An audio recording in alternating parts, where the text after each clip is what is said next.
there's clearly embarrassment. There's clearly everybody has some little percentage of revenge in them, etc. When things like that happen, you try to control it. I mean, revenge is a human spirit or base, but people of higher order of magnitude intelligence try to control their revenge and try to do things in a normal sort of way, calculated way. And I don't think it's true. I don't think with a massive level of attack has anything to do with revenge. It has to do with the fact that the goal is to remove Hamas from power.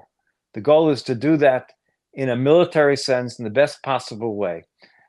The reality is we're dealing with a group of terrorists, so to speak, or a terrorist army, let's be more specific, that lives and works and fights from within civilian population in a highly dense urban environment. It is really sad and terrible that individuals who are not combatants are being killed. That's terrible. It happens in every war. It certainly happens anytime there's urban warfare. And it certainly happens when the other side completely ignores the laws of war and fights from within the civilian population. So I think it's terrible. I'm sad for these people who die, but there's no other choice really. If you want to achieve your goal of removing Hamas from power, you have to remove them from power. You can only do that with force.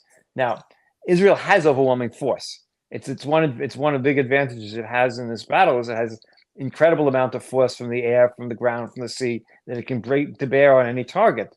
So they use it. They don't want their soldiers to die needlessly. But the only way to achieve this goal is to destroy Hamas. And unfortunately, they're fighting from within a civilian population. Look, all the civilians in northern Gaza were told to leave. Some left, a lot of them left, but some of them didn't. Those that didn't, I'm really sorry that some of them have died. It's really terrible, but I don't see any choice. I don't see any country who was attacked and had 1,200 of its citizens slaughtered, many of them practically in their sleeps, in their pajamas and everything else, and a significant number of them raped and everything else that happened on that day. I don't see any other country sitting by and saying, well, we're going to send in the police to capture these terrible people.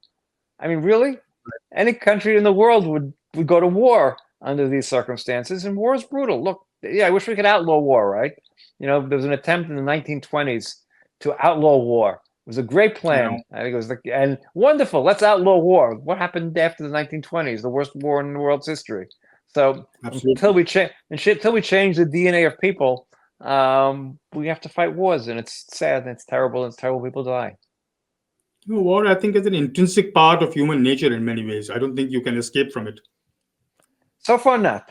Maybe we'll evolve. Maybe someday we will evolve. Maybe our great-great-great-grandchildren will no longer fight wars, or maybe we'll be busy fighting aliens, or who knows what, not each other.